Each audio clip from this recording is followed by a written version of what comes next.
네, 오늘 말씀은 신명기에 있는 말씀입니다. 신명기의 말씀은 이스라엘 백성이 출애굽을 한 다음에 40여일 후에 이제 시내산에 당도를 해서 하나님과 이제 시내산에서 언약을 맺고 하나님의 율법을 받았습니다. 그래서 이제 율법을 받은 하나님께 받은 율법의 이야기가 이제 레위기에 쭉 나오죠.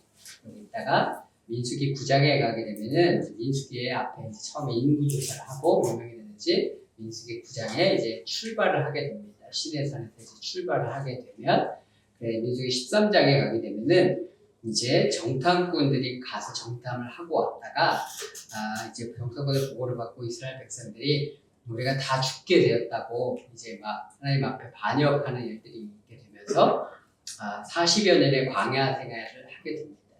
40여 년 동안 이스라엘 백성이 광야를 헤매다가 마침내 모압 평지, 오늘날의 요르단 땅, 요단강 건너편에 있는 오늘날의 요르단이라고 있는 모압 평지에 40여 년 후에 당도를 하게 됐습니다. 근데 40여 년이 지나니까 출애굽을 했던 1세대의 사람들은 다 죽고 2세대의 사람들이 주축이 되었습니다. 그래서 이 모압 평지에서 이제 요단강을 건너서 이제 막 가나안 땅을 이제 들어가려고 하는데 모세가 이제 1세대는 다 죽었기 때문에 하나님과 언약을 맺고 율법을 받았던 1세대는 다 죽었기 때문에 모압 평지에서 모세가 새롭게 2세대들에게 다시 한번 그 하나님의 율법과 계명을 다시 한번 두 번째로 설명해 주는 책이 이제 신명기 말씀입니다. 이스라엘 백성이 이제 마침내 광야 생활을 끝내고 이제 요단강 도하를 통해서 가나안 땅, 마침내 약속하신 그 가나안 땅에 들어가기 직전에 있었습니다. 그래서 모세가 가나안 땅이 어떤 땅인지를 지금 오늘 11장에서 설명을 해주고 있습니다. 근데 이제 가나안 땅이 어떤 땅인지를 애굽 땅과 비교해서 이제 설명을 해주고 있는데요. 10절을 보게 되면 내가 들어가 차지하려 하는 땅은 내가 나온 애굽 땅과 같지 아니하니 거기서는 너희가 파종한 후에 발로 물대기를 채소밭에 댐과 같이 하였거니와. 일단 먼저 애굽 땅에 대해 설명을 합니다. 가나안 땅은 애굽 땅과 다르다. 어떻게 다르냐면 너희가 있었던 그 가나안에서는 애굽 땅에서는 너희가 파종한 후에 발로 물대기를 채소밭에 댐과 같이 했다. 이렇게 나옵니다. 애굽 땅은 발로 물을 대는 땅이었다라고 나옵니다. 서양의 신학자들이, 유럽과 미국의 신학자들이 이 발로 물을 댔다는 말이 무슨 뜻인지를 수백 년, 이 현대에 들어서서 1700년대, 1800년대, 1900년대 그 신학이 그렇게 정교하고 발달을 할 때에도 도대체 이 발로 물을 댔다는 게 무슨 말인지를 이해를 못했었습니다. 근데 이제 나중에 고고학적 발굴을 통해서 알게 되었는데 애굽 땅은 우리가 잘 알듯이 나일강이 있습니다. 그죠? 그래서 나일강에 1년에 이제 나일강 상류인 이디오피아가 고원지대인데 이디오피아는 해발 한 2,500m 고원지대가 됩니다. 거기에 우기가 되면 이디오피아에 비가 이제 오게 되고 그 비가 나일강을 통해서 이제 블루나일, 청나일을 통해서 쭉 해서 이집트까지 흘러내려가게 됩니다. 그렇게 되면 이 강이 범람을 하게 되죠. 강둑을 넘어서 이제 상류에서부터 이제 토사를 가지고 와서 이 많은 유기물질이 있는 비옥한 범람을 하게 되고 그 많은 유기물질을 이제 땅에다가 해서 땅이 비옥하게 되고 그 범람한 게 이제 잦아들게 되면은 그때 이제 파종을 하고 이제 농사를 하는 시스템인 땅이 애굽 땅입니다. 그래서 여기는 그럼 농사를 지려면 어떻게 되면 농사를 지려면 물이 있어야 되잖아요. 근데 강이 있으니까 물 걱정은 없습니다. 근데 문제는 뭐냐면 강은 저 아래에 있고 강둑 위에 이제 밭이 있으니까 강에 있는 물을 위쪽으로 이제 끌어올려서 물을 대줘야지 이제 농사를 할 수 있는 땅이 애굽 땅입니다. 그래서 이 사람들이 어떻게 했냐면은 물레방아를 만들어서 그 물레방아를 돌려서 이 물레방아를 통해서 물을 강둑 위쪽으로 올려서 밭으로 이제 물을 대서 농사를 지었습니다. 어르신들은 아마 70년대 중반에 이런 영화를 보신 적 있을 겁니다. 엄마 없는 하늘 아래라는 영화 기억나시나요? 네. 그 영화를 보시면은 그 흑백 영화를 보시면 그 영화가 그 초등학교 아이가 엄마 아버지가 다 돌아가시고 깐난제기 아기를 자기가 돌보면서 어렵게 살아가는 얘기잖아요. 근데 그 영화가 배경이 되는 데가 뭐냐면은 서해안의 염전이었습니다. 그 서해안의 그 영화를 보게 되면은 어떤 장면이 나오냐면은 물레방아가 있는데 막대기가 그 사람이 막대기가 긴 게 그 물레방아에 이렇게 이렇게 박혀 있습니다. 그러면 그 막대기를 잡고 사람이 물레방아에 서서 물레방아를 발로 계속 돌립니다. 그러면 이 바닷물을 밑에서부터 그 물레방아 물이 끌어올려서 염전에 바닷물을 대고 그 바닷물이 이제 증발하면서 이제 염전에서 소금을 만드는 겁니다. 마찬가지로 이제 애굽 땅에서 물레방아를 돌려서 이렇게 위쪽으로 이제 올리는 거였는데 애굽 땅의 고고학적 발굴에 의하면 어떻게 되냐면 애굽 땅은 그런 형태가 아니라 어떻게 보면은 우리가 그 자전거 바퀴 돌리는 페달처럼 물레방아 위에다가 옆에 이렇게 페달 같은 형태로 이렇게 튀어나온 게 달려 있었습니다.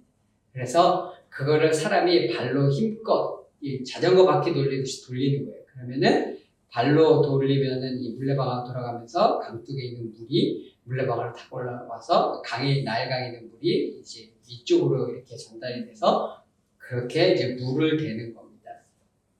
그런데 그게 애굽 땅에서 농사를 짓는 방식이었습니다. 근데 하나님께서 애굽 땅은 너희가 그렇게 하정우에 발로 물을 대는 땅이었다라고 얘기를 하셨는데 하나님께서 비교해서 이 이스라엘 가나안 땅은 어떠한 땅이냐고 말씀하시냐면 11절에 너희가 건너가서 차지할 땅은 산과 골짜기가 있어서 하늘에서 내리는 비를 흡수하는 땅이요 내 하나님 여호와께서 돌봐주시는 땅이라 이렇게 되어 있습니다. 이스라엘 땅 가나안 땅은 산과 골짜기의 땅입니다. 여기는 평지가 아닙니다. 여기는 농사를 짓기 위해서 강이 없습니다. 요단강이 있지만 요단강은 맨 오른쪽 끄트머리에 국경지대에 있는 것이고 대부분의 사람들이 사는 땅은 중앙 산악지대인데 우리나라 치면 압록강, 두만강 있다고 해도 내륙에 사는 사람이 압록강, 두만강이 농사 짓는데 아무 도움이 안 되잖아요. 그런 것처럼 요단강이 있지만 그건 대부분의 사람들이 사는 지역의 농사에는 아무 도움이 되지 않습니다. 대부분의 사람들이 사는 중앙 산악지대, 예루살렘, 세겜 이런 지역은 산악지대이기 때문에 산과 골짜기의 땅입니다. 그래서 여기서 농사를 지으면 어떻게 되냐면 본문에 나와 있는 대로 하늘에서 내리는 비를 흡수하는 땅입니다. 여기서 농사를 짓기 위해서는 오직 비를 기다리는 방법밖에는 없는 땅이 바로 가나안 땅입니다. 우리나라 말에 논 중에 사람들이 물을 대는 논이 있고 하늘의 비를 기다려야만 하는 천수답이라는 논이 있죠. 그죠? 그 천수답은 비가 안 오면 무조건 농사를 망치는 땅입니다. 이스라엘 땅이 완전히 이런 천수답과 같이 오직 가나안 땅은 오직 하늘만 바라봐야만 하는 자신들이 파종한 후에 오직 하늘을 바라봐야만 수확을 기대할 수 있는 땅이 이스라엘 땅이었습니다. 이 가나안의 환경이 바로 이 사람들의 종교에 영향을 미쳐서 가나안에 있는 사람들이 섬겼던 신이 뭐였냐면 바알이라는 신이었습니다. 이 바알이라는 신은 폭풍의 신입니다. 구름과 비를 다스리는 신입니다. 그렇기 때문에 가나안 사람들은 자신들의 삶의 생존이 비에 달려있기 때문에 이 비를 관장하는 신인 바알이라는 신을 가나안 땅의 사람들은 그렇게 이제 섬겼었던 겁니다. 그러면 모세가 지금 두 땅을 비교해서 얘기를 해주고 있습니다. 가나안 땅은 나일강이 있어서 물을 발로 대야 하는 땅이고 이 땅은 너희들이 들어간 가나안 땅은 하늘에서 내리는 비를 흡수하는 땅이다. 두 땅을 비교하면 어느 땅이 더 좋은가 하면 다 장단점이 있습니다. 애굽 땅은 어떤 장점이 있냐면요.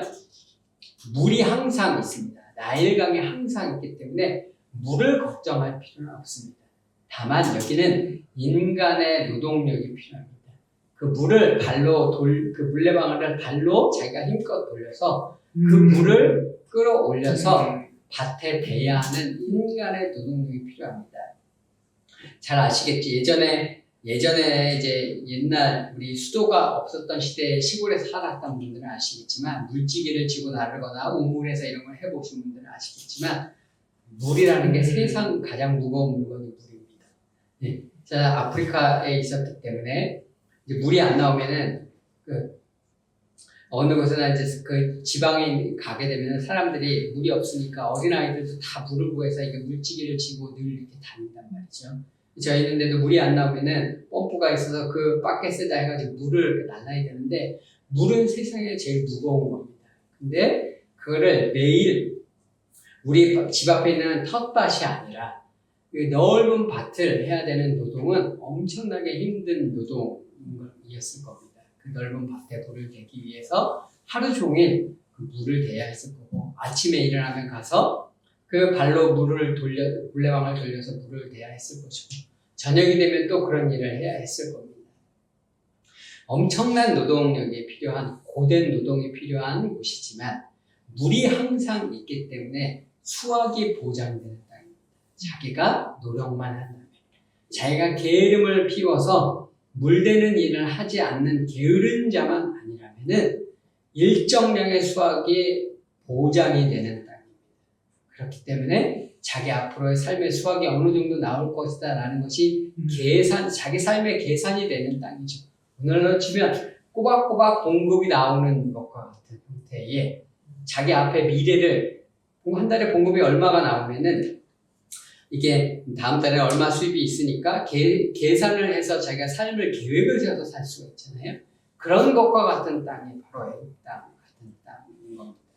근데 이스라엘 땅은요.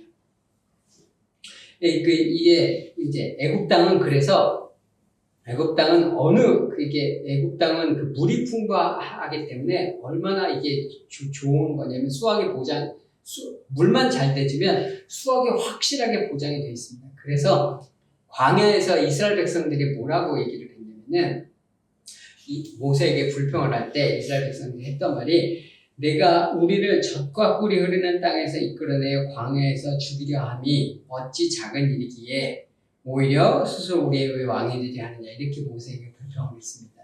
이게 민수기 16장인데 이스라엘 백성이 광야에서 애국 땅을 얘기해서 하면서 뭐라고 얘기하면 너희가 우리를 젖과 꿀이 흐르는 땅에서 이끌어내서 여기서 죽게 하려고 하느냐 이렇게 얘기했습니다.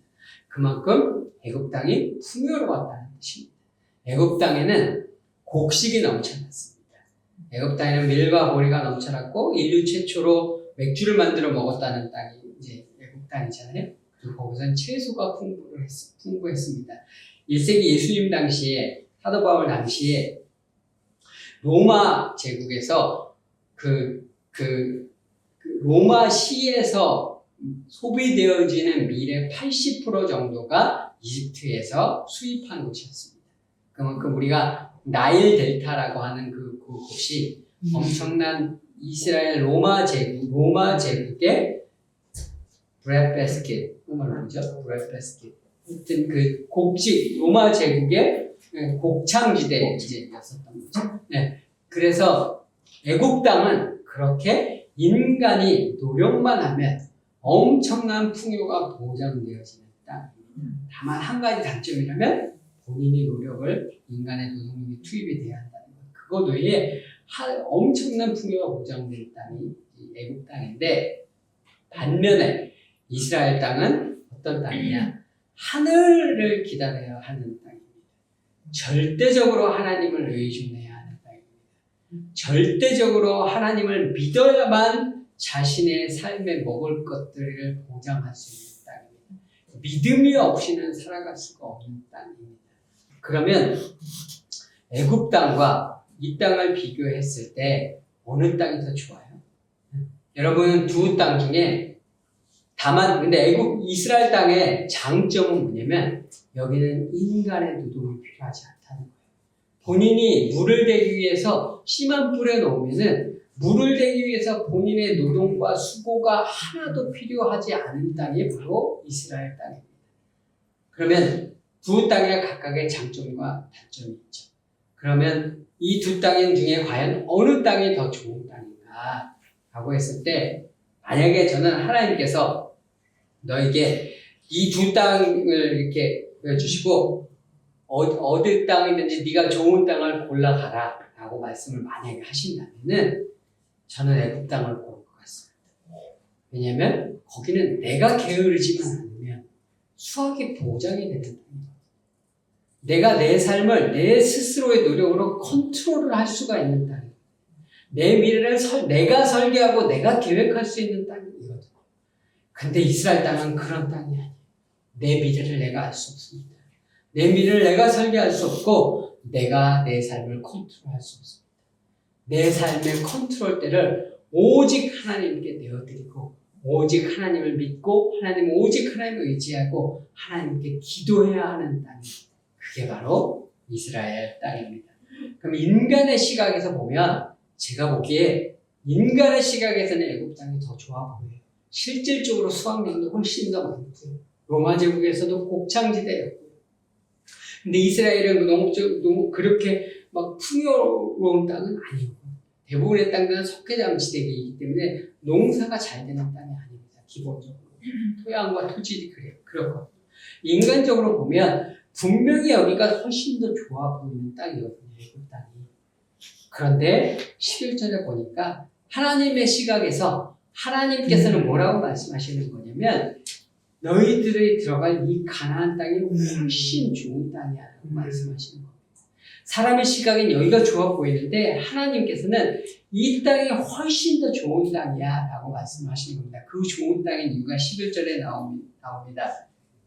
너희가 건너가서 거기할 땅은 산과 골짜기가 있어서 하늘에서 내리는 비를 흡수하는 땅이요 내 하나님 여호와께서 돌보아 주시는 땅이라. 여기는 하나님이 돌보시는 땅이기 때문에 사람이 할 일은 오직 여호와 하나님을 믿는 것밖에 없습니다. 하나님을 믿기만 하면 되는 거예요. 하나님을 의지하기만 하면 되는 거예요. 자기의 노력과 수고와 애를 쓰지 않아도 여호와 하나님께서 돌보심으로 말미암아 안식을 할 수 있는 땅이 바로 이곳 가나안이기 때문에 그렇습니다. 이스라엘 백성이 이스라엘 땅에서 이스라엘이 원래 촉박한 땅인데 이스라엘 땅에서 유일하게 물이 풍부한 곳이 딱 한 군데가 있습니다. 그게 어디냐면 오늘날 텔단이라고 부르는 곳입니다. 이스라엘 성지순례를 가보신 분들은 아마 여기를 다 가보셨을 겁니다. 그 마태복음 16장에 예수님께서 제자들에게 너희는 나를 누구라 하느냐라고 물어보셔서 베드로가 주는 그리스도시요 살아계신 하나님의 아들이니다라고 이야기하신 바로 그 장소. 거기 가보신 분들 아시지만 바위산이잖아요. 그죠? 바위산인데 그쪽에서 시원한 물이 콸콸콸콸 쏟아져 나오죠. 그죠? 그러니까 가보신 분들은 아실 겁니다. 거기가 요단강의 수원지입니다. 그래서 유일하게 이스라엘에서 물이 풍부한 땅이 바로 그 지역입니다. 그리고 거기는 고원지대, 고산지대여가지고 이스라엘에 가면 다 덥잖아요. 중동이잖아요. 근데 이 텔단 지역은 헐몬산의 산기슭이거든요. 고원지대거든요. 여기는 기온이 좋습니다. 여기는 기후가 온대 기후 같습니다. 날씨도 좋아요. 물도 풍부해요. 농사 짓기도 좋습니다. 구약시대 이 땅을 뭐라고 불렀냐면 바산이라고 불렀습니다. 그래서 우리가 바산의 살진 암소 이런 소리 들어보셨죠? 그죠? 네. 그 땅은 기후도 좋고 물도 풍부하고 토질도 좋은 땅입니다. 그래서 천고마비의 계절을 연상시키는 그런 곳이 바로 그 텔단 지역, 바산 지역, 오늘날 골란고원이라고 하는 그쪽 지역입니다. 그런데 그쪽 지역에 정착을 한 이스라엘 백성이 가나안 땅을 정복을 하고 그 텔단 지역에 정착을 한 민족이 하나가 있습니다. 그게 뭐냐면 단지파입니다. 원래 단지파는 땅을 배분을 어디를 받았냐면은 서남쪽 블레셋이 있는 그쪽에다가 이제 가자지구 그쪽으로 이렇게 땅을 배분을 받았습니다. 근데 그때는 이제 블레셋이 없었지만 근데 여기서 가나안 족속을 단 지파가 쫓아내지를 못하고 이들이 자신들이 거주할 지역을 찾아 다른 곳으로 이주를 합니다. 다른 곳으로 이주를 하다가 간 곳이 어디냐면 다른 곳은 다른 지파들이 다 차지하고 있어요. 그 딴 지파가 없는 곳이 이스라엘 북쪽 끝에 텔단 지역이었습니다. 이 사람들이 왜 거기에 정착을 했을까 생각을 해보면 당연할 것 같아요. 이스라엘 지파가 없는 땅 중에서 골라서 가보면 날씨도 좋죠. 물 풍부하죠. 기온이 풍부하죠. 토지가 비옥하죠. 그러면 누구라도 여기에 정착을 하고 싶겠죠. 그죠? 왜요? 여기는 내가 노력만 하면, 내가 게으름만 피우지 않으면 풍성한 수확을 거둘 수 있는 땅이니까. 그런데 이스라엘 백성 중에 가장 먼저 배교했던 지파가 어디냐면 바로 이 단 지파입니다. 하나님을 버리고 우상 숭배를 했던 지파. 그리고 이스라엘이 북이스라엘과 남유다로 갈라졌을 때 북이스라엘이 금송아지 우상을 세운 곳이 어디였냐면 하나는 베들레헴, 하나는 단 지역에 있었습니다. 텔단 지역에. 그래서 이스라엘이 우상 숭배할 때 그 우상 숭배의 본거지가 된 곳이 바로 이 단지파가 한 단지역이었습니다. 그래서 이들이 그렇게 우상 숭배를 거듭을 하다가 결국 요한계시록에 가게 되면 이 요한계시록에 이스라엘의 12지파의 이름이 다시 나오는데 그 요한계시록에 등장하는 회복된 12지파의 이름에 단지파가 없습니다. 그렇게 최초로 배교한 이스라엘의 지파가 되어서 우상 숭배를 하다가 결국엔 영원히 하나님의 나라에서 끊어지는 비운을 맞이하는 지파가 단지파입니다. 근데 이들이 살았던 지역이 어디냐? 가장 좋은 땅, 가장 물이 풍부한 땅, 자기의 노력만 하면 잘 살 수 있는 땅에 거주한 단지파였습니다. 이들이 왜 그렇게 되었을까?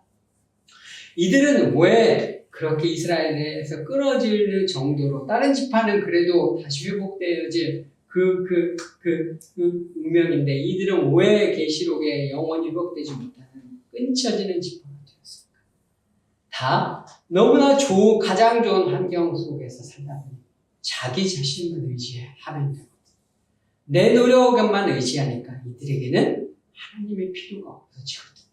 그렇게 되어지니 하나님을 찾지 않게 되고 자기 자신의 노력으로만 자기의 힘만으로만 살아가게 되고 결국 자기 자신의 힘만으로 살아가겠다는 그 땅의 것들을 쫓아가는 그 마음이 결국은 하나님을 버리고 도리어 다른 우상을 쫓아가고 멸망하는 지경에 이르게 됐었던 것입니다. 이스라엘에서 가나안 땅에 들어간다고 할 때 구약에서 가나안 땅에는 단순히 이스라엘 백성이 들어가는 의미뿐만 아니라 영적인 의미가 있습니다. 이 약속의 땅 가나안에 들어간다는 건 영원한 하나님의 나라에 들어간다는 게 영적인 의미가 있잖아요. 그렇죠? 우리가 영원한 하나님의 나라에 들어가는 겁니다. 영원한 하나님의 나라에 들어갈 때 우리가 어떻게 들어가냐면 우리의 노력으로 못 들어갑니다. 오직 은혜로 믿음만으로만 들어갈 수가 있죠. 그렇죠? 가나안 땅에 들어가서 우리가 오직 은혜로만 그 땅을 들어갈 수 있고 그 땅에서 살아갈 때에도 어떻게 살아가게 되는 거냐? 하늘에서 내려지는 비와 같은 하나님의 은혜로만 우리가 그 하나님의 나라를 우리가 살아갈 수가 있는 겁니다. 기독교가 다른 종교하고 비교를 할 때 세상에서 기독교가 가지는 유일한 타 종교들과 다른 유일한 특징이 있습니다. 세상의 모든 종교는요, 자기의 노력으로 구원을 얻습니다. 불교 같은 경우는 100% 자기의 공로로 구원을 얻습니다. 100% 자기의 수행을 통해서 열반에 이르릅니다. 이슬람 같은 종교는요, 적어도 최소 51%의 공로가 있어야 구원을 얻습니다. 자기의 선행이 최소 51% 무게를 재서 자기의 선행이 이쪽 저울추가 자기가 악행한 것보다 많아야지만 그래야지만 구원을 얻는 종교가 이슬람입니다. 그러면 최소 자기의 공로가 최소한 51%는 돼야지 구원을 얻는 종교가 이슬람입니다. 근데 기독교는 오직 은혜로만 자기의 노력과 자기의 공로가 없이 100% 믿음으로만 100% 예수님을 의지해서만 100% 은혜로만 구원을 얻는 종교가 이슬람입니다. 우리 기독교라고 이야기를 할 수가 있습니다. 그리고 우리가 그러면 이 땅을 살아가면서도 우리가 이 땅을 살아가면서도 하나님의 나라를 살아가게 되는데, 이 땅에서 하나님의 나라를 살아가는 우리가 살아가는 삶의 방식은 무엇이냐? 나의 노력과 나의 의지와 나의 수고를 통해서 삶을 기경해 가는 것이 아니라, 하나님 나라를 살아가는 삶의 방식은 오직 하늘로부터 내리는 하나님을 의지하고 하나님만 믿어서 오직 하늘로부터 내리는 은혜의 담비와 같은 그 하나님의 은혜로 살아가는 것이 그리스도인들이 이 땅을 살아가면서 하나님의 나라를 살아가는 비결입니다. 자신의 노고와 자신의 수고로 살아가지 않기 때문에 하나님의 백성들은 이 땅을 살아가면서도 안식하며 살아갈 수 있는 것이 바로 하나님 나라의 그리스도인의 삶의 비밀입니다. 물론 우리가 요한계시록에 가면 새 예루살렘과 새 땅에 거기에 생수의 강이 흐르고 그 생수의 강에 이제 12가실이 이제 맺어지면서 우리가 그 생수의 강의 실과를 이제 거저 얻는 그런 은혜를 주게 됩니다. 하지만 이 땅을 살아가면서 우리가 이 땅에서 천국을 침노하는 자로 하나님을 의지하고 하나님을 믿어서 여호와 하나님께서 우리에게 주시는 단비와 은혜로 그렇게 나의 노고로만 살아가는 것이 아니라 내가 파종은 하지만 하나님께서 부어주시는 그 은혜로 말미암아 살아가는 삶을 사는 것이 그리스도인의 삶의 방식입니다. 갈라디아서에서 보게 되면 바울이 성령의 열매에 대해 이야기를 합니다. 사랑이랑 화평, 인내, 자비, 영성, 충성, 온유, 절제 9가지의 성령의 열매를 바울이 이야기를 합니다. 근데 우리가 그리스도인들이 이 성령의 열매를 맺으려고 무지하게 노력을 하죠. 사랑의 열매를 맺으려고 노력을 하고 평안의 열매를 맺으려고 스스로 노력합니다. 그래서 오늘 내가 누군가를 사랑하지 못하면 어떻게 돼요? 오늘도 그 사람을 사랑해야 되는데 사랑하지 못했습니다 라고 자책하고 정죄하고 실망하고 그렇게 되죠. 그건 뭐냐면 내 스스로 나의 성령의 열매를 나의 노력으로 맺으려고 아직도 노고를 하는 거예요. 열매라는 거는요, 내가 노력해서 맺어지는 게 아니거든요.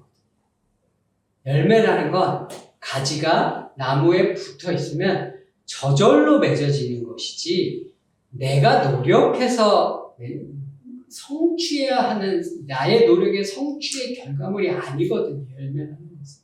근데 많은 그리스도인들이 그리스도인으로 살아가면서 사랑의 열매를 맺으려고 노력하고 사랑의 열매를 맺지 못하면 오늘도 스스로를 정죄하는 자리에 빠져들어요. 그거는 뭐냐면 예수님을 믿었지만 아직도 애굽의 노고를 하는 삶을 살고 있는 거예요. 아직도 자기의 노력으로 자기가 성취해서 무언가를 이루려고 하는 애굽에서의 노역의 삶을 아직도 살고 있는 거예요. 그리스도인은 그러면 어떻게 살아야 되는 거냐면 그리스도 안에 있는 것이, 우리가 포도나무 가지가 포도나무에 붙어 있는 거잖아요. 그리스도 안에 있는 것. 내가 오늘 누군가를 사랑하지 못했다면, 내가 오늘 사랑하지 못했지만 그럼에도 불구하고 그런 나를 용서하신 그리스도를 믿는 자리에 서는 것. 그래서 주님, 오늘도 주께서 내가 오늘도 이렇게 부족했지만 그런 나를 오늘도 용서하신 주님을 믿습니다 라는 믿음의 고백 위에 서서, 그 믿음의 반석 위에 서서 주께서 그런 나도 용서하신 줄 믿습니다 라는 믿음의 고백 위에 서서 있는 그 믿음의 고백 위에 서서 평안을 누리는 것, 그것이 그리스도 안에 거하는 것이죠.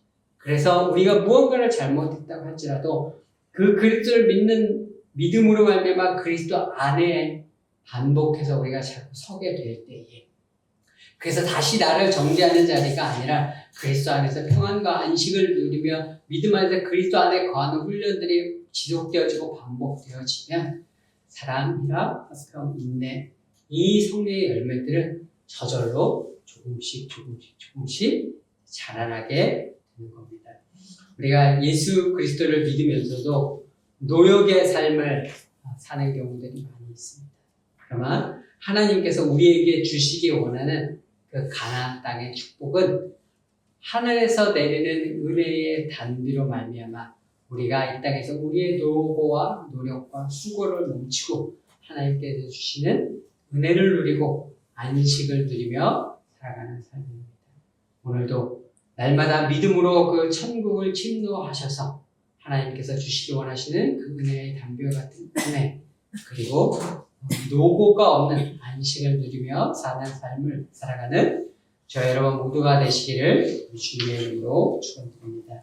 우리 이 시간 다 같이 잠시 기도하도록 하겠습니다.